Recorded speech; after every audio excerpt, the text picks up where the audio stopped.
Hi, this is Michael Buffer, and welcome to the BoxHard Podcast. Hello, everyone. This is Mikey Garcia. Yo, it's your boy, the odd guy himself, Malik King Scott. Hi, I'm Charlie Edwards.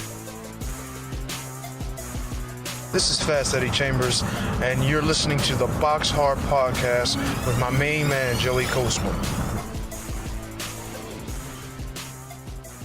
Hello everybody and welcome to episode 157 of the BoxHard Podcast. I'm your host Joey Coastman. I'm joined as always by the infamous, the elusive Mr. Ayaz Sumra. Ayaz, how you doing? I'm good, Joey. Yourself? Very good, my friend, very good. Right, let's dive straight into the review part of the show, Ayaz. It's funny because last week, Ayaz, you were actually at the back in terms of the prediction league, and now this week, with your correct predictions, it's all been twisted round. You'll have to wait and see, so stay tuned for the prediction league current standings that I'll get onto at the back end of the show. Let's start, though, in Russia. One fight to mention, or a couple fights to mention, on the World Boxing Super Series card that happened over in a place called Ekaterinburg in Russia. Like I say, top of the bill we had Zolani Tete, 27-3. He put his WBO World Bantamweight title on the line against Mikhail Aloyan, who was only 4-0 but was a real good amateur. The fight ended up going the full 12 and Zolani Tete was able to get the decision there. So quite an impressive win to go on the road and beat a real good amateur in the amateur's backyard of Russia. I thought that if it went to cards, you know, he could end up with a little bit of a kind of favoritism talking about Aloyan there. I think he'd have probably been done a favour by the judges, but yeah, they were pretty fair and they've gave it to Tete. Aloyan was down in the first round though, that is one thing, but then what ruled that out, Zolani Tete had a point deducted in the 10th round, but then also in the 11th round, Aloyan had a point deducted for holding. So yeah, 2 points deducted and a knockdown there. Quite eventful, I guess, for some of Zolani Tete's fights. But yeah, good win for him there. He moves into the next round of the World Boxing Super Series tournament. Also on this bill, we had in the Cruiserweight World Boxing Super Series tournament, Andrew Tabiti, 16-0. He came in there against Ruslan Faifa, who was 23-0. I don't think he'd really fought that many people. A little bit of a padded record. He certainly didn't have the names that Tabiti had. Faifa had a point deducted in the 12th round, but it didn't really matter, to be honest. It was a 12-round unanimous decision in favour of Andrew Tabiti, the Mayweather Promotions fighter, I believe. I think he's still with the money team. Also on the undercard, we had Vladimir Shishkin, 7-0. He got a TKO in round 10 against Najib Mohammadi. That's quite impressive there from Shishkin. A huge step up on paper this was for him. Not even just on paper, it was a huge step up, to be honest. Najib Mohammadi now 40-7. He was down in the 9th round, and like I say, he was down in the 10th round. Shishkin had a point deducted in round 9. It's funny because there were 3 big fights on this bill, and in all of the fights, opponents had or at least one fighter had a point deducted, which we don't see too often. So some hot-headed referees over there in Russia. Moving over now, though, to the York Hall card at Bethnal Green. I was sat there ringside for it. What a bill this was. It was shown on 5 Spike, the undercard, and also it was shown on Channel 5 for the main event. Let's get into this. I'm going to start with the undercard. I'm going to start with Chantel Cameron. She successfully moved to 8-0. She defended her IBO World Female Lightweight title against Jessica Gonzalez, 7-4 with 2 draws going in. A very tough Mexican lady who'd never been stopped, and she wasn't stopped here. Also, I should mention the vacant WBC Silver Female Lightweight title was on the line as well. A unanimous decision, 10 2-minute rounds in favour of Chantel Cameron. Like I say, Gonzalez was deducted a point in round 9. I think the referee was a little bit harsh on Gonzalez. I think that he was on her case quite a lot. I think that Chantel's quite a dirty fighter. I've been watching her a few times now, and like she does stuff like she got her opponent in a headlock, and then, you know, while she bent her opponent over kind of thing, she threw one to the ribs, you know, the unguarded, unprotected ribs of her opponent, like a left hook to the ribs. A few times she was hitting her in the back of the head. I mean, she's quite a dirty fighter. Not that she's not a brilliant fighter, because she is, and I'm a big fan of hers, but she can get quite nasty. And I was expecting the Mexican lady to probably have a few tricks up her sleeve, but I think Chantel was the one who knew the rough and ready tricks, and she was up for it. And an impressive win. She banks the rounds and she moves up those rankings in the lightweight division. I think they're putting her at about 3rd or 4th in the world now on most of the sanctioning bodies. I think even on BoxRec she's ranked really highly. Her and Katie Taylor, that fight needs to happen. It really does. Aside from that, it was a good win for her. Very bloody. She had blood all over her face that wasn't even hers. It was her opponent's. So you can imagine the scene if you hadn't watched the fight. Also, we had Chris Billam-Smith 6-0. He took on Robin Dupree 13-1. Dupree's one loss came to the Commonwealth champion Luke the Duke Watkins, where he lost that fight, obviously. Dupree actually quit on his store after 5 rounds. It was a scheduled 10-rounder, but of course we didn't need that. It was a good fight while it lasted. I think both men showed vulnerabilities. I think that Chris Billam-Smith, his legs are like tree trunks. They really are. He looks so solid and planted when he's throwing his shots. Real good fighter. The first time I've sat down and watched him properly, and I must say I think he's got a bright future. I really do. I want to see him in some big fights at cruiserweight domestically. It was a little bit of a weird stoppage in the corner. It was a good fight while it lasted. I think it would have probably ended in a brutal knockout, but both men hit each other. Both men seemed to have each other in trouble at parts of the fight, but it was mainly Chris Billam-Smith who was looking the better in there. I think he probably won pretty much every round, and he was very annoyed when Dupree decided to pull himself out. And again, I'm not quite sure what actually happened, but the fight ended prematurely there. Also, we had Louis Adolphe. He outpointed William Warburton, so Adolphe now 9-1, a 6-rounder there. We also had Lee McGregor 4-0. He took on Thomas Asomba, who was 8-4. This one was for the vacant Commonwealth bantamweight title. Lee McGregor, a huge step up for him. And Thomas Asomba is a lot better than his record suggests. He'd of course never been stopped in his 4 losses. McGregor was obviously the much better punch picker. You could see that pretty much straight away. I felt that McGregor sometimes was loading up a little bit too much. He was very sharp early on, but he was gassing through the midway point of the fight. He actually got knocked down, but when I've looked on BoxRec, it's not been called a knockdown, so I'm not sure what happened on TV or whatever, but I know that the referee gave him a count and he wasn't happy about it. And again, I think on the replay on TV, I don't think it should have been a knockdown, so I'm not quite sure the final ruling of that from ringside, but it was a little bit of a questionable knockdown, like I say. It seemed like McGregor can punch though. He has got snap in his shots. I think Asomba's tough as nails, and he was very fit, Asomba. He'd never been stopped before, like I say, and McGregor had stopped everyone that he'd been in with, so someone's routine had to break. Would McGregor go the distance for the first time, or would Asomba get knocked out for the first time? And another thing about McGregor, he reminds me of Lee Selby, not just because his name's Lee, not just because his nickname's Lightning, but also his fighting style. He's kind of got similar moves to Lee Selby. I saw that. He is young though, and like I say, it was a steady step up for him, and an improved version of McGregor will be a real good fighter. He really will. He's certainly one to watch.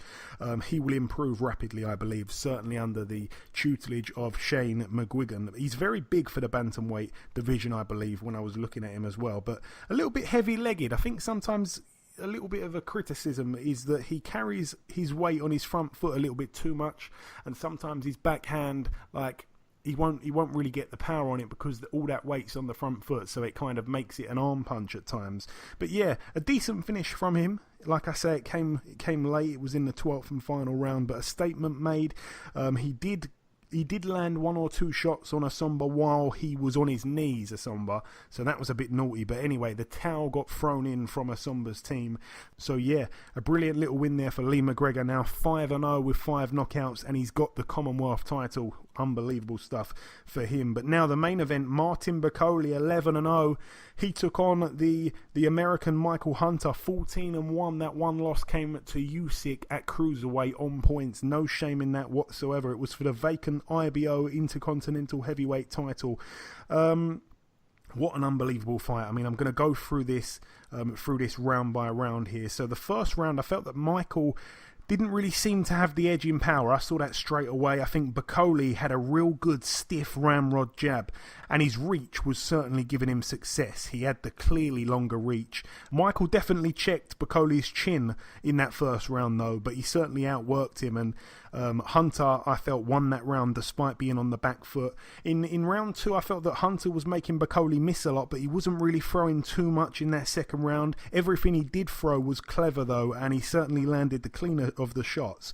But he also took some good shots himself in the second round, Michael. A close round. It was one of those rounds where I think you'd score it depending on what you like, but I actually was thinking that Michael looked tired even in that second round. But again, I've said it before, he's got that style. I don't even know if it's a style, but it's very deceptive. His mouth's open like he's really tired, but he's not as tired as he looks. It's a weird thing with him, it really is. But Bakole, I think, probably, in my opinion, won that round. So I had it 1-1 after 2 rounds. Like I say, it was one of those rounds where it depended on what you liked. It was a round for debate for sure. But anyway, forget about that. The third round, it was a very easy round to score. Michael was outboxing Bakole. Bakole didn't seem to be throwing much at all. He seemed to be looking quite pedestrian. Michael made Bakole miss a lot. I counted 1 good shot from Bakole in that whole round. Michael landed at least 10 eye-catching shots in that round, but Bakole looked solid as a rock. As soon as I saw that in the third round, I could just tell the shots he was taking, he was solid in there, he really was. So again, I'd probably score it 2-1 after 3 rounds there. In the fourth round, Hunter had been pushing Bakole back in that round. I think he also did the same in the third round. So 2 rounds in a row where Hunter started to put Bakole on the back foot. Bakole was trying to counter, but he was missing a lot. I wasn't too sure at that point what his game plan is. The pair was exchanging big shots, but once again, it wasn't even close. That was a clear round there for Michael Hunter. Going into the 5th round, Hunter looked totally exhausted at that point, which is crazy, but Bakole was unable to pin him down, and for me, he was outsmarted once again. Despite being on the front foot, Bakole started going back on the front foot there in the 5th round, but still, for me, a Hunter round, so 4-1 to Hunter. In the 6th round, it was a very close round. Hunter started very well. Bakole finished really well. I felt that Hunter nicked it on his earlier work in the round, but Bakole should have been up in the pace because Hunter's gas tank did look empty in that 6th round, but he didn't. He was letting Michael still kind of put him on the back foot and out hustle him. So 5-1 there, or even a case of 6 rounds to 0, like I say. In the 7th round, it was a completely one-sided round. No one really got hurt, to be honest, but Michael had Bakole pinned on the ropes for about 2 minutes 30 of that 3-minute round. Leaning on him, he was throwing little hooks here and there. Bakole was starting to look very tired too at that point, but he definitely still had some snap in his shots. Bakole's team acknowledged he was behind. They said that in the corner at the end of that round. In the 8th round, Michael was totally spent, in my opinion. I mean, he just needed to stay on his feet, and for me, he'd have won easily. I couldn't see a way at that point that he was going to get the knockout. I've written that here. Bakole, I think, probably won that 8th round, but it was a close round once again. At the end of that round, I think it was the end of round 8, where Bakole signalled to his team that something was up with his shoulder and he wanted to pull out, and Billy Nelson, of course, said, "You can't pull out, you've got no quitting you," and he put him back in there.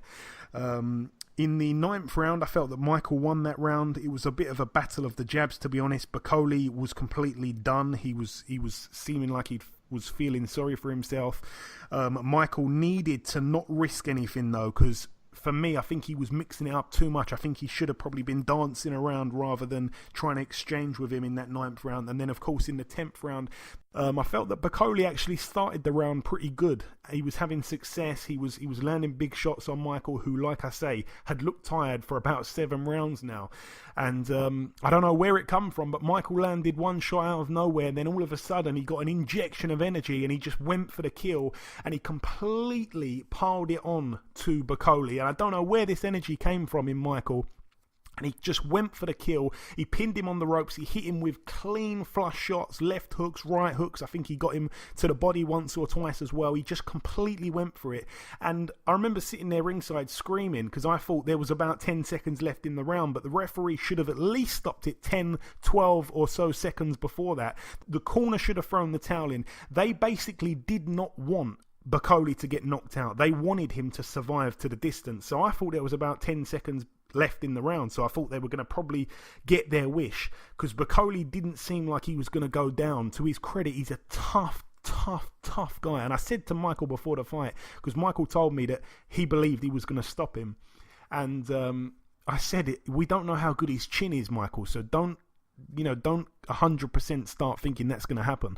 And Michael said to me, it doesn't matter how good his chin is. These are his words. He said, it doesn't matter how good his chin is. I'm going to be hitting him too often and too clean for it to matter how good his chin is.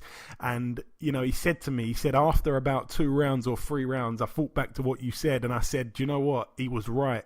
He was right about his tough chin. And like I say, he even said to me that in about the 7th or 8th round, he thought, that's it. I'm not going to be able to knock him out. But I tell you what, he went for it and he got the knockout. And like I say, watching it back on TV, there was 45 seconds left in the round when the referee jumped in. And when the referee did jump in, which was late in my opinion, like I say, the towel should have even come in, the referee actually took one in the face himself from Michael Hunter. So a brilliant thing for him to come over here and do that to Bakole, who again everyone was saying was so good. He's been sparring Joshua. He's been doing, I think, about 150 rounds with Anthony Joshua in the gym.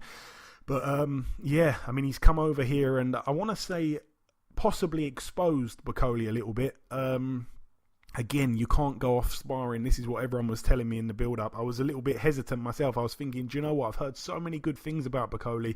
It's such a hard fight to pick. But again, I went with Hunter to win on points, Ayaz. You went with Hunter to win by knockout, so you must have been pretty confident. And the listeners, hugely, they went with Bakole by knockout, massively. None of our listeners really gave Hunter a chance. He was on our show last week, and he pulled off the victory. So well picked from you there, Ayaz. You gained a point there. I was 45 seconds away from gaining a point. But one thing that we need to address here, and this is something real crazy. Everyone's criticising Billy Nelson, the manager and trainer of Bakole, because he didn't want to pull his fighter out. And in his defence, he's come out on Twitter and said that, and remember, the way I scored the fight, I've got it 8-1 or 7-2 at a push going into the 10th round. So that's 5 or 6 points up for Michael there. The judges, this is what Billy Nelson revealed. One judge had Michael 1 point up going into the final round, and 2 judges had it a draw going into the final round. I mean, I couldn't believe what I was hearing when Billy Nelson said that on Twitter. I couldn't believe what I was reading. And he said that, so that was his defence. He's saying, no, why would I pull him out of a fight that he was right in there? He was right in there. He could have won. If he won that last round, literally, if he would have won that last round, he'd have got the decision. And it would have been one of the biggest robberies I've ever seen. No one can believe what the judges had on their scorecards. But for Billy Nelson to come out and say that in a fight where no one had it close going into that final round, it kind of makes me think that Billy Nelson knew about the scores during the fight, because no one in their right mind had that close. And Billy Nelson must have known it wasn't close, but there was a reason why he wasn't stopping it, and he must have known the judging during the fight, which Hunter's team certainly didn't. And I actually informed Hunter's team the next day. I rang up Michael in his hotel room and I said to him, listen, do you know what the scorecards were? And I told him, and he was in so much disbelief that he had to put me on loudspeaker to tell the rest of his team about it, because he couldn't believe what I told him. And when I said that, I can't even repeat what they said in response when I told them that it was that close. I mean, they were literally getting ready to rob Michael Hunter of the decision. The judges were getting ready to rob Michael Hunter of the decision. But the thing is, if he would have survived that round, Bakole, in my opinion, it was a 10-8 round. It certainly wasn't a drawn round. It certainly wasn't a 10-10. It certainly wasn't a Bakole round. Michael Hunter all but knocked him unconscious, and like I say, the referee jumped in, but thankfully he did, because anyhow they'd have gave that a 10-10 round, it would have actually been a draw, which is shocking. So yeah, unbelievable. I'm so proud of Michael, being a friend of mine, of course. It was brilliant. It was brilliant to see him do what he did, and the next day I actually spent some time with him in his hotel. I think he had 2 tickets to see something that happened at Wembley. I think it might have been NFL or something like that, and he gave it to his team members, and they all went because he was resting up. Obviously it was a very tough fight. He was absolutely exhausted, and he didn't sleep a peep the whole night. So I went and saw him the following day in his hotel room, and we spent about 4 hours together, which was really good, just me and him. And I saw the belt there, and it was just brilliant to speak to him in depth like we did about the fight. fight and many other things. I took him for his first Nando's, which was excellent. So credit to Michael Hunter. Very, very proud of him. And big things for him down the line, whether it's at heavyweight or cruiserweight. A lot of people saying he certainly needs to go back down to cruiserweight. Obviously, he'll make that decision himself, but a fantastic thing for him, and he needs a big fight next. He really does. He's deserved it. He's come over here in the UK and he's earned it, and he's proved, and he's actually had to have a tough fight here on the road for not much money, and he's had to come over here and get the win, and he was completely up against it. The odds can tell you that. Any poll that people put out can tell you that. No one gave him a chance in hell apart from himself, and he's gone and pulled it off. And for a man to have an amateur career like he's had, to be in the Olympics and stuff like that, he now deserves a big shot. So hopefully Al Heyman can deliver for him. That's really it for that card there, though. Moving over now to the Metro Radio Arena in Newcastle, United Kingdom. I'm going to start here with Thomas Patrick Ward, 24-0. He got a knockout in the first round against a guy called Tom Tran, who was actually 6-1, now 6-2. A body shot finish there for Thomas Patrick Ward, a man that's, I think, bided in time. I think he's got a big fight coming up soon. A good fighter, actually, and a young fighter as well. He's kind of done it on the small hall circuit, not with a big-time promoter. I want to see him do really well, Thomas Patrick Ward. There were many body shot knockouts on this card, by the way. Hosea Burton stopped his man in the first round with a body shot. A first round knockout against Seydou Sally, I think it was, or Seydou Sal. His record now 10-9 with 2 draws, but more importantly, Hosea Burton 22-1. Also, we had Anthony Fowler move to 8-0, a TKO in the 5th round against Gabor Gorbix, a man that we've seen plenty of times on these shores. So a good win there for Fowler. Not many people managed to knock Gorbix out. Simon Vallily got stopped in the 8th round, a TKO against Craig Glover, who's now 9-1. Simon Vallily now 13-2 with 1 draw. Vallily was actually down in the first round from a left hook, and he had a point deducted in the 5th round for use of his head. Now, like I say, back to the body shot finishes. Dave Allen, 14-4 with 2 draws, took on Samir Nebo, who was 10-2. All 10 victories come by knockout. All 2 losses came by knockout. He had 1 draw on his resume also, but this one, like I say, Nebo got in there. We all knew that the fight was going to end in a knockout. We knew that pretty much straight away. Well, as soon as the fight got announced. But Dave Allen, the first shot he landed to the body of Nebo hurt Nebo, and he had an awful poker face because he basically showed his face to Dave Allen through his guard. He showed him his face, and he looked so troubled by the shot to his body, and he just grimaced straight away. And as soon as he grimaced, then Dave Allen knew what to do, and he bided his time for a few seconds, but he pinned him in the corner, and he threw once again to the body. I think it was a left hook, and then he went up to the head with 1 or 2 shots, and he came back down for a final left hook that he ripped to the body. And Nebo went down and he didn't beat the count. So that on my card here is 1, 2, 3 body shot finishes in the first round. And now we talk about another body shot finish in the first round. Josh Buatsi, 7-0, now 8-0. He defeated Tony Avalant, who's now 26-11 with 2 draws. Like I say, Avalant was knocked out by a body shot. This was a defense of the WBA International Light Heavyweight title from Buatsi. The first knockdown, because there was 2 knockdowns in total, the first one, there was a little bit of a slight delayed reaction. It was a body shot, like I say, and Avalant went down. He got back up, and he did survive for almost all of that round, because he was kind of on the back foot. He was being pinned against the ropes. He barely threw a shot himself, to be honest. Buatsi was just completely unloading on him, and then with about 20 or so seconds, he got dropped with a left hook to the body, and despite getting up once or twice during the count, he went back down every time, and he didn't want to continue. So that was an impressive win there from Buatsi, who, like I say, it's time to get out the measuring stick. Buatsi's done it in a round, and it took Yard, I think it was it 7 rounds? I think it took Yard to get rid of this guy, and he didn't knock him out. He actually made him quit on his stall. Avalanche was down twice in the 6th round, both, by the way, from left hooks to the body. So we know that Avalanche doesn't like it to the body. I think it obviously took Yard a lot longer to work that out than Buatsi, but he very much put the blueprint in front of Buatsi, who went to the body, and like I say, Avalanche didn't like it. So very impressive there when you get the measuring stick out, like I say, for these 2 light heavyweight undefeated Brits in Yard and Buatsi. But one thing is for sure, Avalanche, and this is a little bit of a defence on Yard's side here, Avalanche had plenty of time to prepare for Anthony Yard.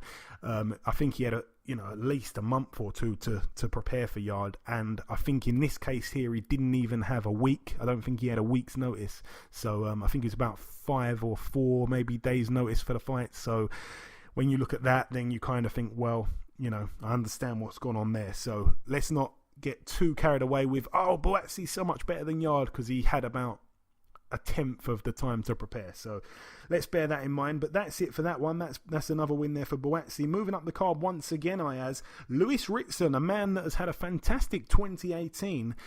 He won the British title at the back end of last year. He's defended it 3 times successfully. I think he's the quickest man ever to win it outright, but he's got up there against Francesco Patera, 19-3. We'd seen him before against Sean Mashadod. He lost a split decision to Sean Mashadod. No one gave him a chance in hell to win this fight. It was for, like I say, the vacant EBU European lightweight title. Could Lewis Ritson finish his year on a high, win the British outright, and become European champion? Is it too good to be true? Talk to me, Ayaz.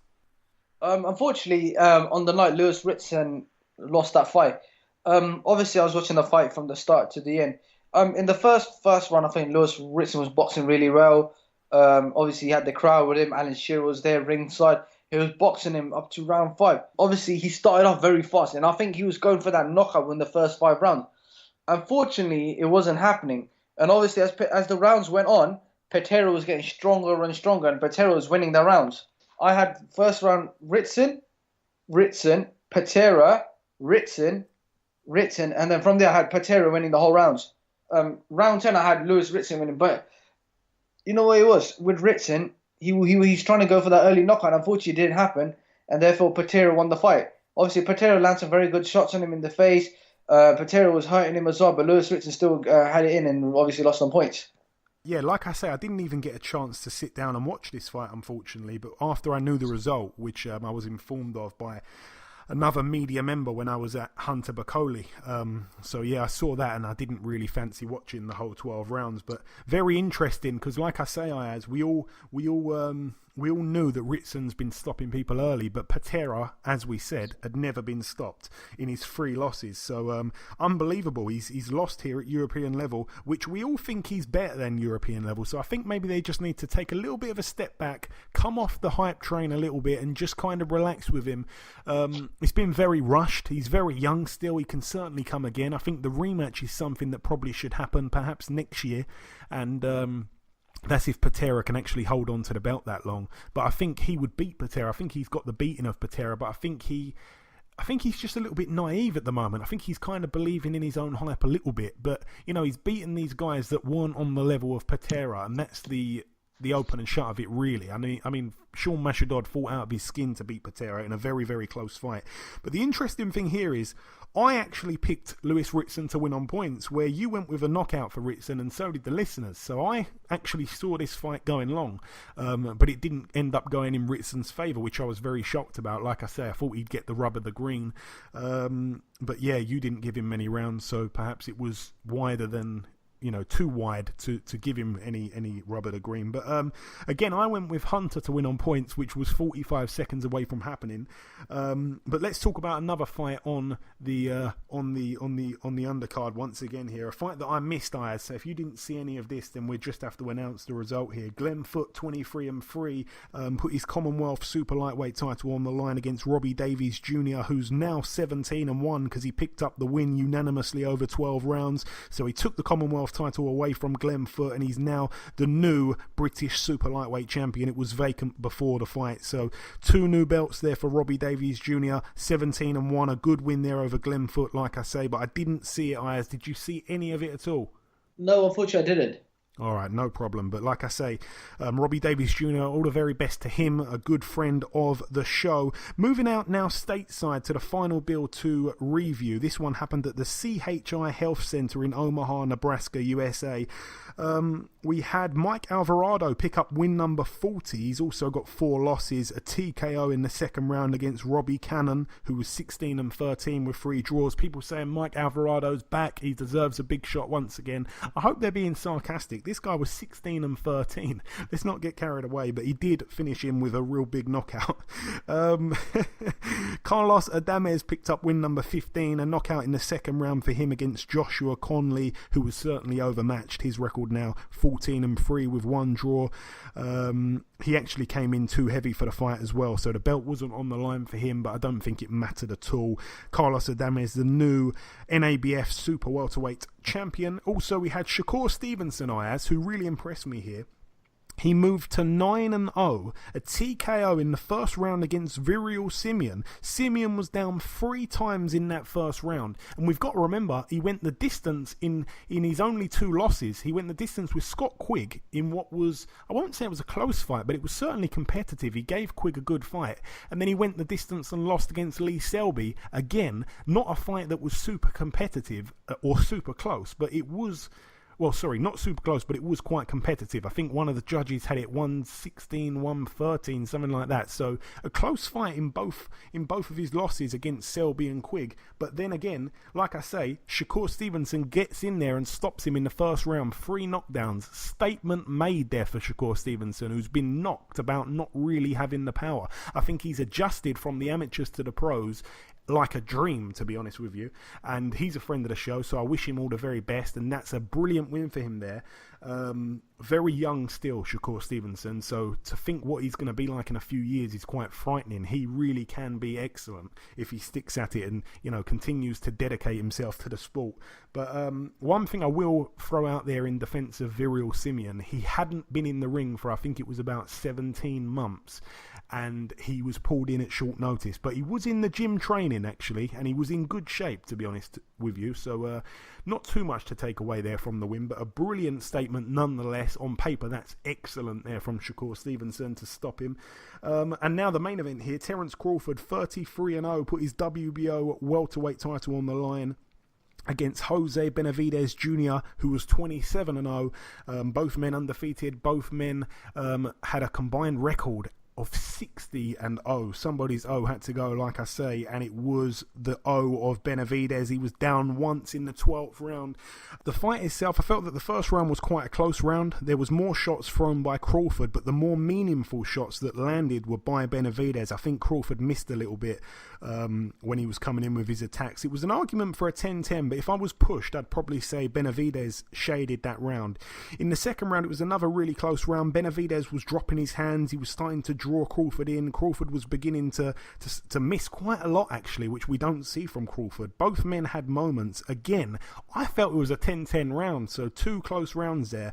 Going into the third round, definitely Crawford won that round. Crawford seemed to have adjusted to the style of Benavidez. He was landing to the body a lot, and the speed was so clearly with Crawford. In the fourth round, I hate to say it, but another close round. I'd probably edge it to Benavidez. I think he got the better of the power punches when they were trading off, and the amount of jabs that were landed by both men was pretty similar in numbers. So again, just shaded there for me to Benavidez. The fifth round was another close round. Once again, I'd probably just shade it to Benavidez. I think he landed a beautiful combination in that round. A little bit like the combination or the combinations that his brother David Benavidez likes to throw, or David Benavidez, I should say. I think when he finished off Porky Medina, he threw a lovely combination to the head. It was similar of that, but of course it wasn't as dangerous. In the sixth round, a very, very good round. Both men were exchanging. Benavidez seemed to have had the edge in power, I think, but Crawford won that round for me, but a lot of people disagreed with me and gave that round to Benavidez. Benavidez. But in the 7th round, and this is where Crawford started to run away with it in the second half of the fight for me, it was a clear round for Crawford in the 7th. Crawford, ridiculously fit. We know his conditioning is second to none. Benavidez was starting to tire a little bit in that 7th. In the 8th round, Crawford was beginning to dominate. He was too skillful for Benavidez. He was too fit, like I say, for Benavidez. In the 9th round, the punch output from Benavidez had rapidly declined. Crawford was cruising that round. He was starting to get very comfortable in there. It was starting to look quite easy from him. In the 10th round, it was a good round for both men. I think there was exciting moments where the pair would trade shots in the middle of the ring, but Crawford was able to trap Benavidez on the ropes for the majority of that round. Benavidez didn't seem too upset about being on the ropes, to be honest. He was happy to be there, but it was the wrong tactics from him. Another round there for Crawford. In the 11th round, a very good round for Crawford once again. He seemed to, like I say, dominate the second half of the fight unquestionably. He probably hurt Benavidez for the first time in the fight in that 11th round. And like I say, Benavidez was continuing to run out of steam. No sharpness was left in him. Crawford was able to hit him at will pretty much, and Crawford was looking excellent in that 11th round. And then, like I say, in the 12th and final round, a very good round for Crawford. It was a decent round. It was fairly competitive, and then Crawford landed a lovely uppercut which dropped Benavidez heavily. To his credit, he did get back up to his feet, and Crawford tried swarming him immediately, but from my angle it looked like he missed most of his shots, but he did get through with 2 or 3 heavy looking shots, and the stoppage came. He was a little bit premature in my opinion. I know he'd been down a few seconds before that, but there was only I think 15 seconds or something left in the round, so yeah, he was quite unlucky to not survive the distance, Benavidez, but you can't take anything away from Crawford. He did his job, and like I say, he was in there against a man who was so much taller than him. He was giving away so many inches in terms of height and stuff like that. I think Benavidez stands at 6'2", and remember, Crawford's he was big for lightweight. He was big for 140, but since moving up to 147, taking on Jeff Horn, he gave away size there, and he gave away even more size here against Benavidez. So credit to him, he's fighting the taller guys, and he's still able to beat them. Yeah, one thing that I say here, like about the prediction league, just before we wrap up part 1, Ayaz, you've come from behind, because last week you were, like I say, at the back, and you're now in the lead with the predictions. It's crazy because I came so close. I mean, I backed Hunter to win on points. No one believed that would happen. It was 45 seconds away from happening. I backed Ritson to win on points. No one saw that going to points, but obviously he lost a split decision. I backed Robbie Davies Jr. to win on points, which happened. And then I backed Crawford to win on points, which was 15 seconds or less away from happening. So basically, I predicted that all 4 fights would go the distance, and they either did, or they went into the last 45 seconds of the round, or the last 15 seconds of the round. So somehow I only gained 1 point, and Ayaz, you were able to leapfrog me there. So that is, let's have a look. You got 3 right, Ayaz: a Hunter knockout, Davies Jr. on points, and Crawford by knockout. The listeners only got 1 right, which was Crawford to win by knockout, and I only got 1 right, which was Robbie Davies Jr. to win on points. So you're in the lead, Ayaz. You've come from behind. Me and the listeners still tied up. But we will talk about the totals of the scores at the end of the show. But that's really it for the review part of the show. Just before we wrap up part 1, the last thing to do is to welcome our very first guest. Ladies and gentlemen, please welcome the former British champion, but not just any British champion. Oh no, this man has got the belt for keeps. It's at his house. It's, of course, Mr. Bradley Skeete. Bradley, welcome back on the show. How you doing, Trey? You good, mate? Yeah, not too bad. But firstly, Brad, I really do appreciate you making some time for us on what is your birthday. This, of course, is your 31st. So happy birthday, Brad. Thank you, mate. Nice one. But no birthday celebrations today. I'm in the gym. You might hear the bags rattling. So I'm in the gym, working hard, and, yeah, getting ready for Saturday. So, yeah, we'll celebrate Saturday. Excellent, man. The 17th of October. Just to throw it in there, my great-granddad would have been 100 years old today, God rest his soul. But, Brad, wicked. We caught up in... a good man. There you go. Yeah, he was a good man. But we caught up in the build-up to the Lejarraga fight last time out. It was back in February, actually, about a month out from the fight. All I can ask, Brad, really is... I know it's a difficult question to answer, but what went wrong that night? It wasn't the Bradley Skeete that we know. Yeah, no, I think that's exactly it. It just wasn't me on the night. I'm making no excuses. It just wasn't me. I think everyone who knows me and see the performance, it just wasn't me. I don't know what it was. It was hostile crowd. It was first time fighting away from home, but it's one of them. And it's boxing. You got to part with them things sometimes, and it just wasn't the performance. It wasn't me in there. But like I said, I don't make excuses. The better man won on the night. It was over before it started, really. But I brushed myself down and we'll go again. Yeah, it was a real weird situation because the way I kind of saw things, I mean, you were pushing to be the WBO mandatory, and a world title shot would have been coming for you really if you'd have waited a little bit. But it seemed like you kind of took that fight a little bit as a kind of keep busy fight, but obviously no one knew how good this guy was, and then obviously losing to him in a way, I guess, has kind of ripped a big payday from underneath your feet. Is that right? Yeah, definitely. I was going over there. I was as the favourite, not like speaking to you beforehand as well. We both said he's looking for his record. He's got a really good record, but no one stood out on his record. He boxed out Bilbao once, and the only name what stood out really was Denton Fussell, and that was really at the end of Denton Fussell's career. So I wasn't really like looking into it too much. We knew he had power, but we didn't know how much power and who he'd been stopping. But obviously, to get a good win over me like that is in all the world rankings now. He's high, so good luck to him. And he's a great fighter, and I'm sure he'll go on to do big things. And without me going off topic too much, I'm pretty sure that at the Joshua Povetkin fight, I'm so sure it was him. It had to be him. I saw him in the queue. I was queuing up to get a hot dog between fights, and he was in the queue. I'm sure it was him because he had a like a Bilbao Football Club T-shirt on. It must have been him. But yeah, probably was. It probably was. Yeah. And what fight was that? That was at the Joshua Povetkin fight. And yeah, he was there because he messaged me. We've kept in contact since the fight, and he messaged me and said he was going to the fight, so it would have been him. It would have been him. So you guys are pretty cool now then? Yeah, listen, it's what it is. It's a fight at the end of the day. We're gentlemen, and he's a family man like me. He's got a little girl. I met his family, I met his wife, I met his little girl over there. And it's business. Listen, it's business. We ain't in there to hate each other. We shook hands before, shook hands after, and we've stayed in contact. So yeah, it is what it is. Okay, good job I never went over and gave him a body shot because I felt like doing it. but on to other things, Brad. You're back this weekend against a guy who's probably got the most Spanish-sounding name in boxing. Is this your revenge to try and beat up someone with a Spanish name?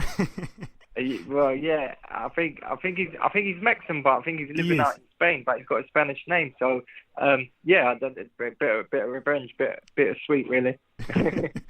His name is Fernando Valencia. The guy's record is 8-6, but of those 6 losses, he's never been stopped, Brad. Is this fight about getting the confidence back? Is this fight about trying to knock a guy out that's never been stopped before, or is it just simply a fight? Yeah, listen, it's simply just a fact, getting back into the swing of things, getting back to winning, getting back to doing what I do best. I've not had that much momentum. I've boxed obviously April for the European. That was less than 2 rounds, and then before that was in July. So it's all about getting some rounds. I'd like to get some rounds. Listen, the stoppage would be great to stop a guy who's never been stopped. But listen, if I get the rounds, I get the rounds. That just sets me up for December. Should be out again in December, so yeah, I look to build momentum, and all starting on Saturday, getting back to winning ways. Yeah, that was going to be my next question. Will you be fighting again before the calendar year's out? You've kind of answered that there. You're looking at something in December, yeah? Yeah, definitely. December the 8th. I'll tell you the date.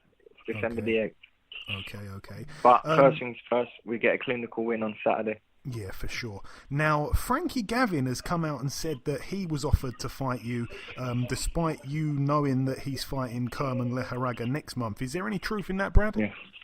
I believe so, but I'd seen the tweet, but obviously for people, the way he's put it is like, I've offered him the fight. I didn't personally offer him a fight. Obviously, he's gone on like in the office or whatever. They've offered him the fight, but I don't know. I don't. He needs to concentrate on Kerman because he won't be boxing me in December. No way. If he's boxing Kerman in November, he won't be boxing me. He won't be boxing me. No way in December. So I don't know why they would have offered it to him for December, but it's a fight. I've got a lot on my record to him, and it's a lot I'd want to put right. If it can happen, it happens. But I can't see him fighting after the Kerman fight. So I just concentrate on my career and let him worry about his. He's got big fight ahead of him, so he needs to stop worrying about me and worry about the fight with Kerman. Yeah, I think he kind of came out and said that, I think he said himself that he wouldn't be ready for later this year, maybe something next year, like the early part, which, by the way, just from my point of view, if I may say so, I'd love to see that rematch because you mentioned there, he's got a win over you on paper, but it very much was on paper. I was there I was there at that fight, and I thought that you actually won that fight, in my opinion. But a lot of people do. So it's boxing, it happens, it's one of them. And listen, since the fight, just look at our careers. He's gone on and got beat by and dropped and stopped by Sam Eggert and the guy who I went on and beat. So it's boxing. That's how it goes, don't it? So it's just one of them. Yeah, for sure. Who wins that fight, by the way, between Frankie Gavin and Lejarraga? I'm guessing you probably favour the Spaniard. You did ask that. I think you know who wins that fight. Hey, I don't know, man. I don't know. Frank. Depends what Frankie turns up, Brad, man. Yeah, no. Listen, he ain't gonna win that fight. He ain't gonna win that fight. No way. Okay. Now, I'm sure I also read something, Brad, about you. I don't know how it kind of started, but you said something about you've got your eye on perhaps Gary Corcoran. Is that true? No, if I had my own Gary Corcoran, I'd have kept my British title and defended it against him. I'm looking to move on from the domestic scene now, and it's my stablemate now, Johnny Garton. He's next in line. I've won the domestic belt outright, the British title outright. So me and domestic level, I should have been done with it a long time ago. And I move on. But listen, if Gary was to beat John, then it's a fight down the line that I'm sure can get made because we're both in the same stable with Frank under Frank Warren. It's a fight that's been spoke about, and I think it's a good fight, but it deserves more than domestic title. It deserves a bigger title for us and a bigger payday, to be honest. Yeah, I wouldn't disagree, to be honest. Talking about the world scene just quickly, Brad, obviously everyone's kind of, they got their own opinion who's number one, who's number two, but my top three would have to be at 147. It's got to be Spence, Crawford and Furman. Would you disagree with that? Yeah. Which order would you put those three in? Yeah, the same. I think definitely Spence is the top one at the minute. No disrespect, Crawford, he's just come out at the weight. He's had a good few wins at the weight now, but I think Spence is the one at the top. Then obviously Crawford, then Furman. It's mad to think in such a great division that Pacquiao's the weak link. It's mad. Yeah, it is. It really is. And finally, Brad, just before we let you go, my friend, like I say, I really appreciate you taking some time out from your birthday. Is there anything at all that you want to say just to our listeners before we let you go? Yeah, just as always, thank you for everyone who supports me and shows me the love. I'm really looking forward to getting back on Saturday and doing the business. And again, to my sponsors, my full-time sponsor, the King Group, a new sponsor who's come on board, Club Whites, Athlete's Kitchen, David Lloyd for my membership, Box Fit for my kit, and Ringside. Thank you. Well said, well said. Right, listen, Brad, it's always a pleasure speaking with you, my man. You know that. I wish you the absolute best for Saturday, and we'll definitely catch up sometime after. Thank you, bro. I appreciate your time. Thank you. Okay, now it's time for part two on this week's show. This part, of course, the news part of the show. Ayaz, take it away. What you got for us? Yes, the first news is that Liam Williams will face JJ Metcalf on the undercard of Carl Frampton vs Josh Warrington. Yeah, of course, December 22nd. We had Liam on the show a few weeks ago. You know, we were talking about his upcoming fight, which he went on to win, and we were talking about his link-up with Dominic Ingle, and he did let it slip that he would perhaps be taking on JJ Metcalf later on in the year, and then it kind of faded away. The news kind of faded away, and we weren't sure what was going to happen, but we heard there was a fight being announced, and it was, in fact, JJ Metcalf, so I know he's well up for that fight, and that should be a good one, so all the very best to Liam Williams, friend of the show. Okay, Matchroom have announced another boxing card in Monte Carlo on the 24th of November. Yeah, I'm just going to quickly run through the card here. We've got Cal Yafai putting his WBA World Flyweight title on the line against Israel Gonzalez. We've got Zalil Zhang, the guy that I've been talking about for a long, long time, the Chinese silver medalist in the Olympics. He turned pro. He's a big 6'6", I believe, southpaw, and he just hasn't really had the right fights. I think he's about 35 or 36 years of age. He needs to get moving. He takes on Alexander Ustinov, so that should be interesting. Also, we've got Denis Lebedev taking on Mike Wilson. That one's for the WBA World Cruiserweight title. Also on the card, we've got Fan Long Meng, who was an Olympian, a Chinese Olympian. He takes on our very own Frank Buglioni, friend of the show. That one's for the IBF Intercontinental Light Heavyweight title, which belongs to Fan Long Meng, who's undefeated, I believe, in 13. So, a few decent and strange fights there. Obviously, it's going to be on Sky Sports. It's going to be on DAZN for the US viewers. But yeah, quite a few weird ones there. Very international. Like I say, Cal Yafai takes on a Mexican. Top of the bill kind of thing is Lebedev, a Russian, taking on Mike Wilson, an American. We've got a Chinese heavyweight, Zalil Zhang, taking on a Russian heavyweight, Ustinov. And then we've got Buglioni taking on a Chinese light heavyweight in Fan Long Meng. So it's quite a flurry of odd matchmaking, but that's my kind of card, actually. So I'm very much looking forward to that one. All the very best to Frank Buglioni. And yeah, the rest of the guys on the bill, Cal Yafai, looking forward to it. Yep, that's it for the news.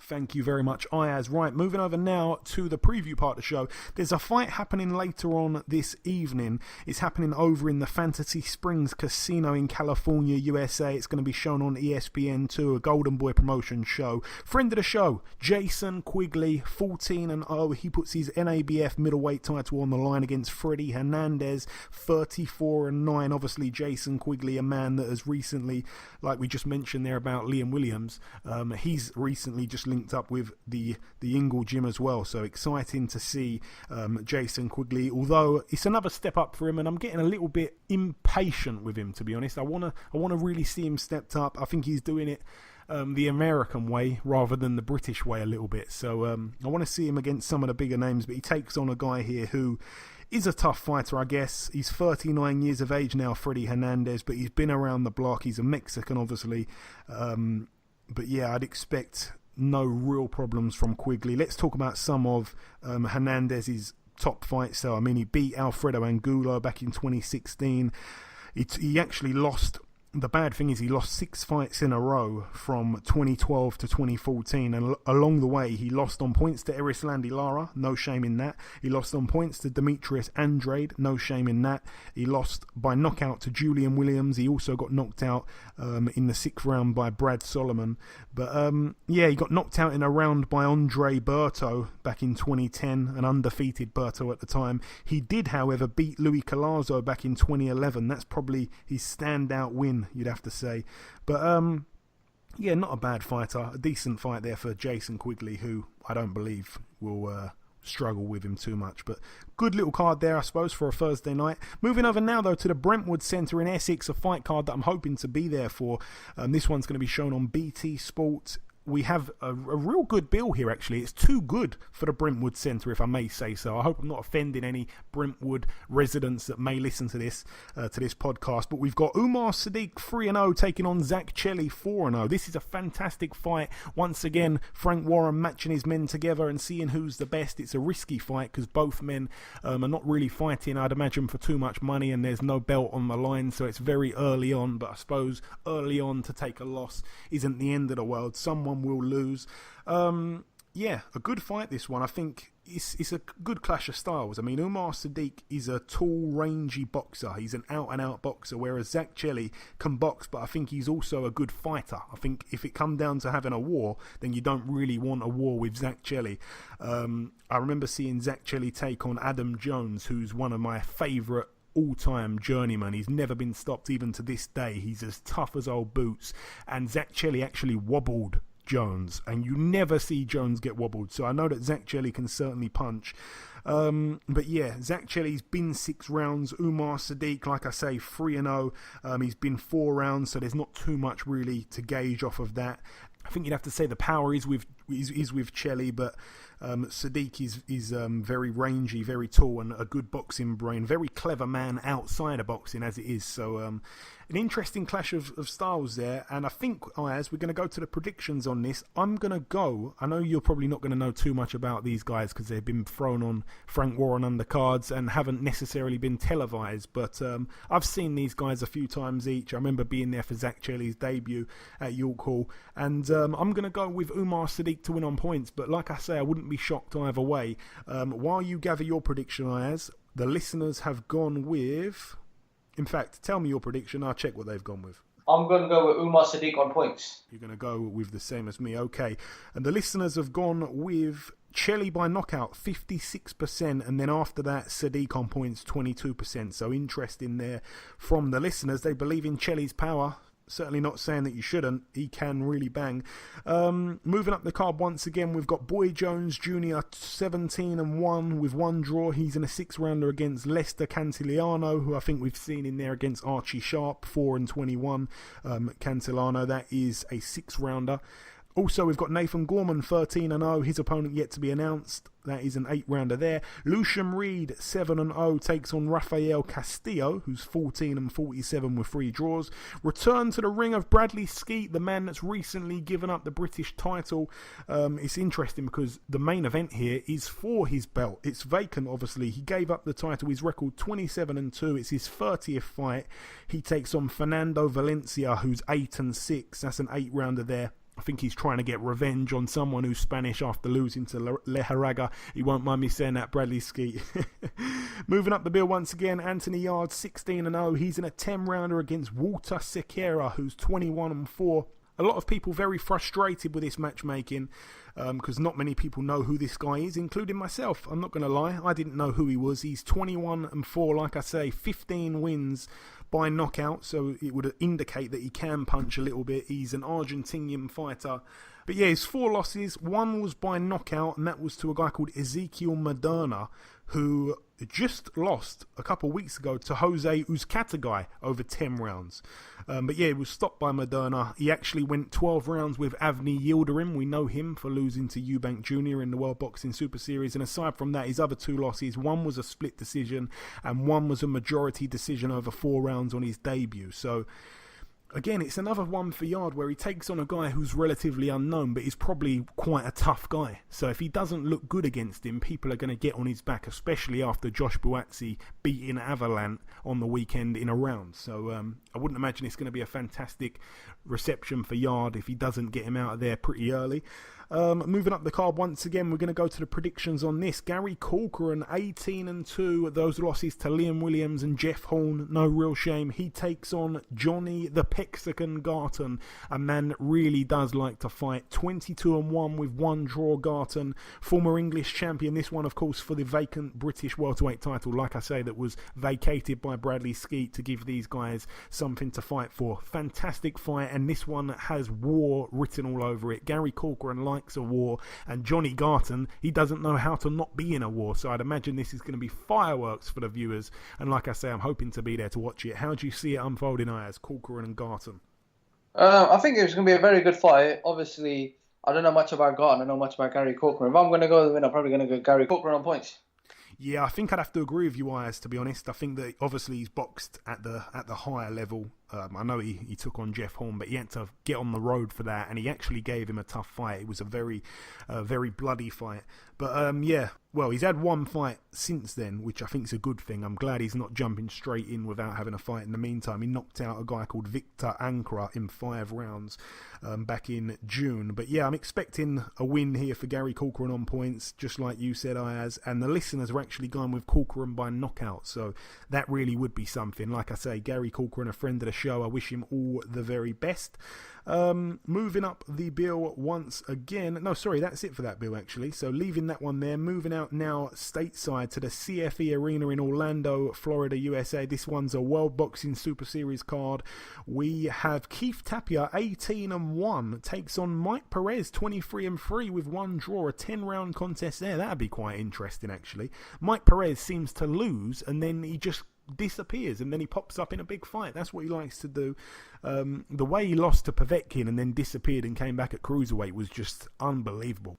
But yeah, getting down to the real gritty fights here. Junior Dorticos, 22-1, takes on Matthias Masternak, 41-4. That's a brilliant fight, by the way. I'd expect Dorticos to win that by knockout, but I'm very much intrigued for that one. Still don't know if it's going to get shown on TV or not. I think it's probably on the YouTube channel, which is quite annoying. But the main event here, Emmanuel Rodriguez, 18-0. He puts his IBF World Bantamweight title on the line. Obviously, Rodriguez looked absolutely excellent when he beat Paul Butler, and he takes on Jason Maloney, who's a real good fighter. Obviously, Andrew and Jason, the two brothers, the two twins. Maloney's a good fighter, like I say, 17-0. Both men undefeated. Somebody's O's got to go, but I really rate Rodriguez, a Puerto Rican fighter and a master boxer. I haven't seen too much of Maloney, if I'm being honest. I've heard good things, though.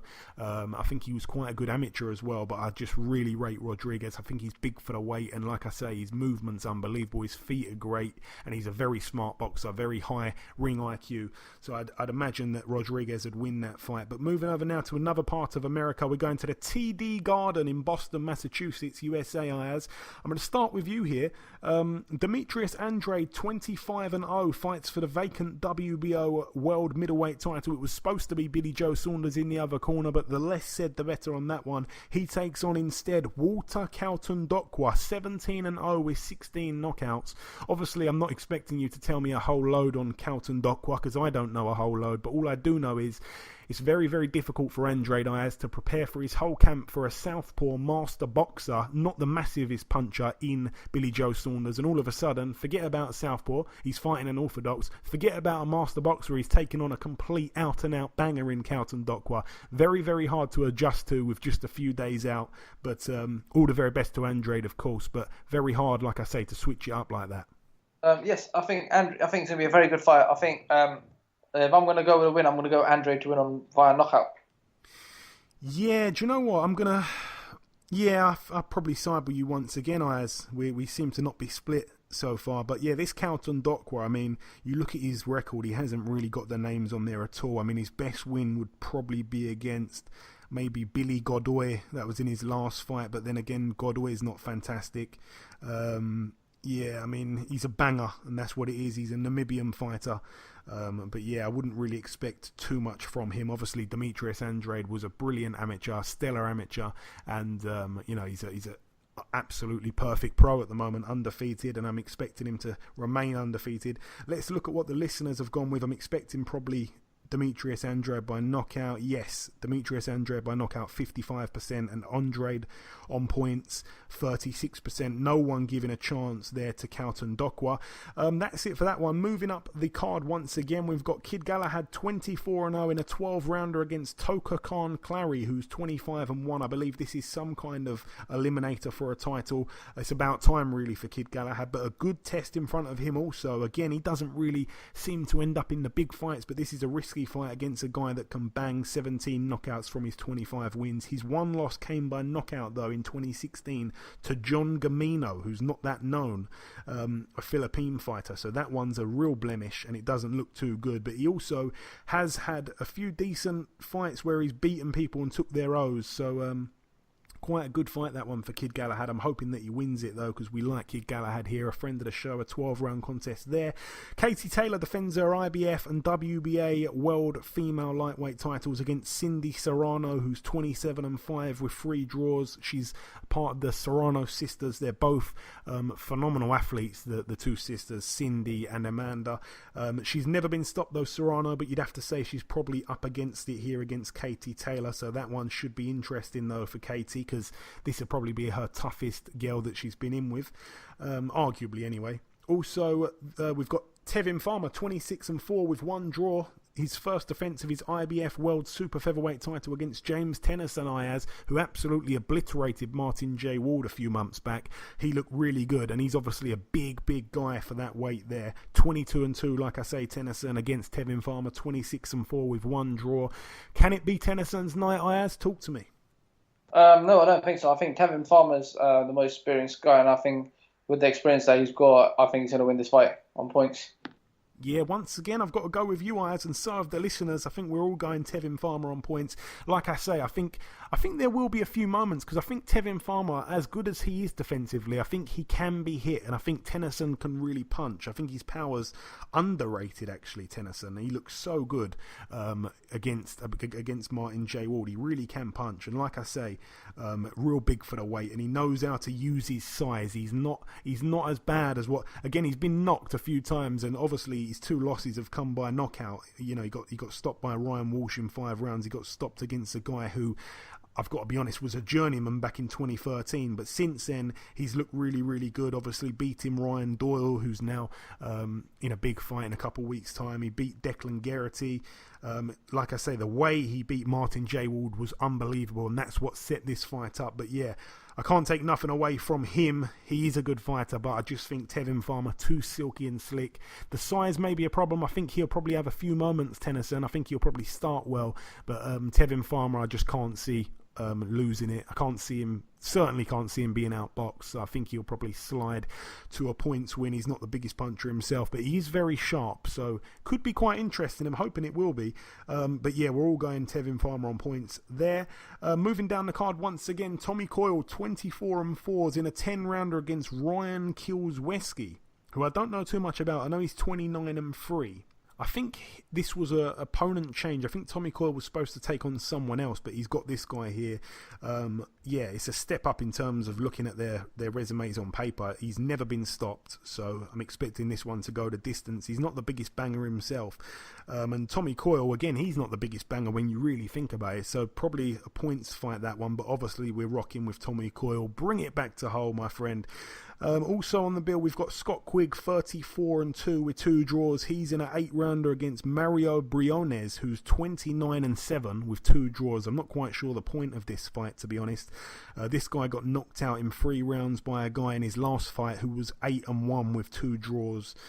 Anytime he's ever stepped up or even thought about stepping up, he's been knocked out. So I'm expecting Quigg to stop this guy pretty simply. Also, we're seeing the Olympic gold medalist Daniyar Yelusinov. His record 3-0. He's in a 6-rounder. His opponent yet to be announced, though. Again, people not too high on him just yet. You have to be patient. 1 knockout from his 3 wins. Yeah, that's it for that one there. Moving over now to the final bill to mention. This one's happening at the Park Theatre in Las Vegas, Nevada, USA. This one's going to be shown, by the way, on ESPN Plus. I believe that's the mobile app, and it's also going to get shown on Box Nation, so set this one up to tape if you're interested, that is.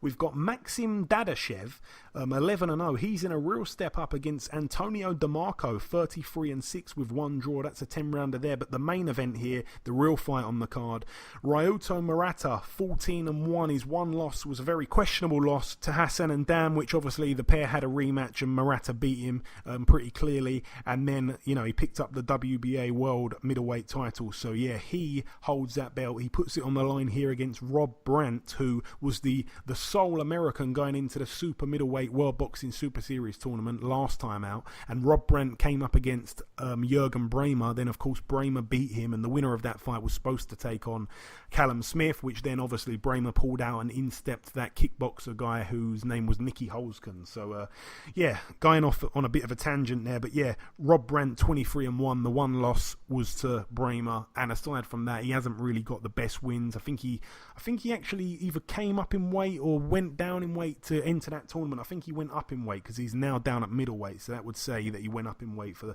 the tournament, which was obviously a silly thing to do, and Bramer came down in weight, if you remember. So interesting factors, but yeah, he's in there against Murata. I don't really give him a chance. I'd imagine that Murata would win that fight because Murata, a good amateur obviously, and a good professional with one questionable loss that he avenged, so pretty much a perfect record from him. But that's really it for the preview, and like I say, we've brought you guest number 1. We're about to bring you guest number 2. We brought you the review in, the news and the preview in, but yeah, like I say, just before we wrap up part 2, the last thing to do is to welcome guest number 2.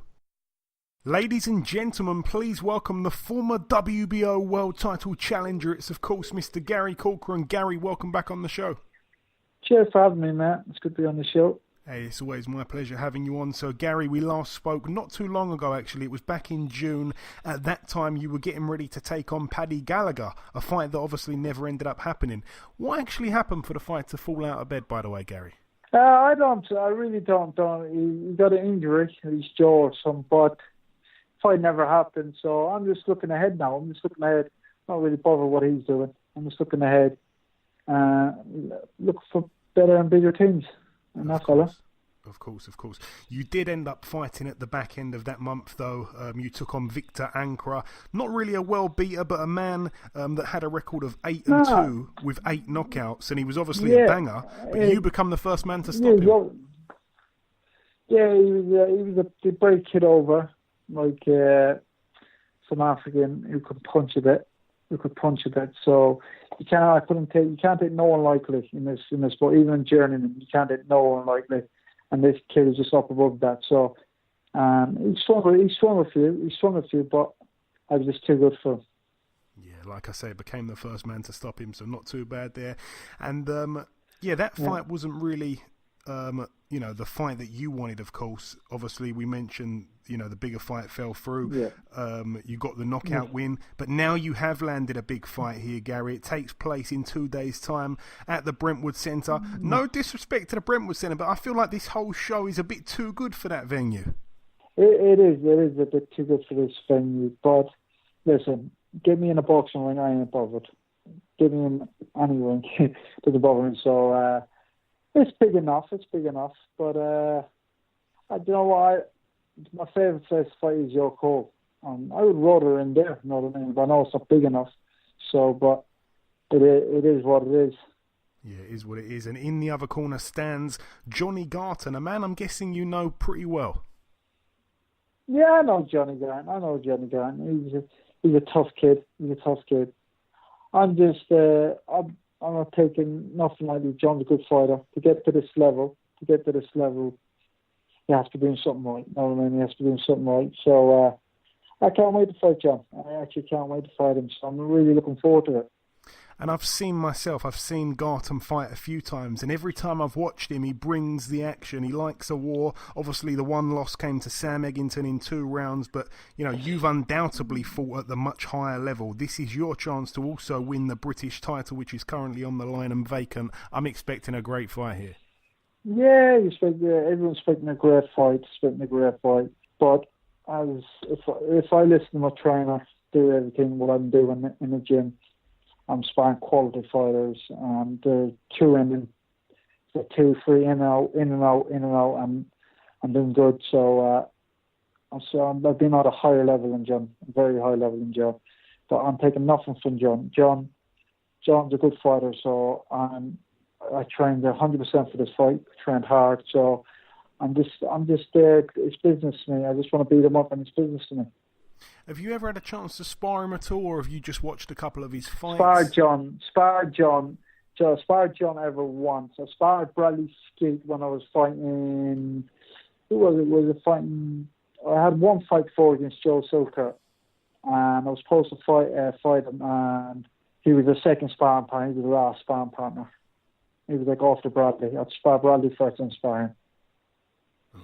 Okay. Now, I see this fight, like I say, turning into a brilliant fight. Like I say, he likes to slug it out. You're a good boxer, but I know myself that you can get down and dirty and have a war. I actually see you as the favourite, but I've spoken to one or two people that say they reckon Garton wins. I just can't see a way that with both of your styles that this fight can be anything but action-packed. I mean, I'm really looking forward to it. I'm not just saying it because you're on the phone. I think it's going to be a cracking fight. No, it's gonna be a cracking fight. A lot of people, listen, a lot of fighters say, my chat to a few fighters don't like me. A few fighters don't like me. And don't know why like that. I don't know why. But there's you have his own not saying what isn't. But if I do what I do best, do proper and go into it, I'll beat Johnny Garton. And that's the honest answer. I'll beat Johnny Garton. But I'm not overlooking John. John's a good kid. So I'm going 100%, and I'm gonna do my job. But I know if I will turn up in that fight, John's in for a very, very hard night, and a very punishing night. I'm going to punish him. And Gary, I want to get your take on a couple of other fights that's happening. It's looking like finally, after all these years, Khan versus Brook is ever closer. I mean, they're talking about early 2019. If that should happen, who do you have winning that one? I have Brook winning it. It's too powerful. Time beats speed. And another fight that's happening at 154. I know that you're the level above these guys at the moment, but a fight where you may have an interest in, or at least want to give your opinion. Acinia Byfield and Ted Cheeseman, brilliant fight. Yeah, me and Byfield spar a lot. I'm good mates with Byfield.